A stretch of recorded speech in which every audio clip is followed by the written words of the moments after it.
সাংবাদিকসকলক মাতি নিলে ৰাহুল গান্ধীয়ে প্ৰেছ কনফাৰেন্স কৰিব সাংবাদিকসকলকো প্ৰেছ কনফাৰেন্স নকৰিব কোন তিনটা কোৱেশ্চন লোৱা কথা আছিল ইমান ভিতৰুৱা কথা মই কৈ দিছো সাংবাদিকসকলৰ লগত কথা আছিল যে তিনটা কোৱেশ্চন ল'ব কোৱেশ্চন তিনটাও নললে লাষ্টত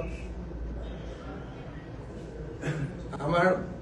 আপোনালোকে নাম কেইটাও মই কৈ দিম যোন সাংবাদিকক আগতে মাতিছিলে তেওঁলোকক মাতি লৈ গ'ল কালি সাংবাদিকবিলাকক কিমান বেয়াকৈ কথা ক'লে মই এটা প্ৰেছ ক্লাবক সুধিম যে আপোনালোকেতো জয়ন্ত মল্ল বৰুৱাই কিবা ক'লে প্ৰস্তাৱ লয় এটা ৰাহুল গান্ধীৰ বিৰুদ্ধে প্ৰস্তাৱ ল'ব নাই কালি ইমান বেয়াকৈ কৈ গ'ল মিডিয়া আমিতো কেতিয়াও মিডিয়া কিমান বেয়াকৈ নকওঁ এতিয়া আমাৰ প্ৰেছ ক্লাবৰ কি সুস্মিতা আছে না মই ৰিকুৱেষ্ট কৰিম যে ৰাহুল গান্ধীৰ ষ্টেটমেণ্টটো লৈতো মিটিঙত কৰিব লাগে কাৰণ কালি সাংবাদিকসকলক কিমান বেয়াকৈ কৈছে নে নাই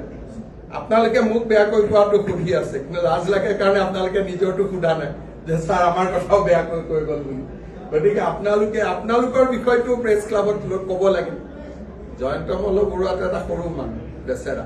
তাৰ কথালৈ আপোনালোকে ইমান সময় নষ্ট কৰিলে ৰাহুল গান্ধীৰ কাৰণে কৰক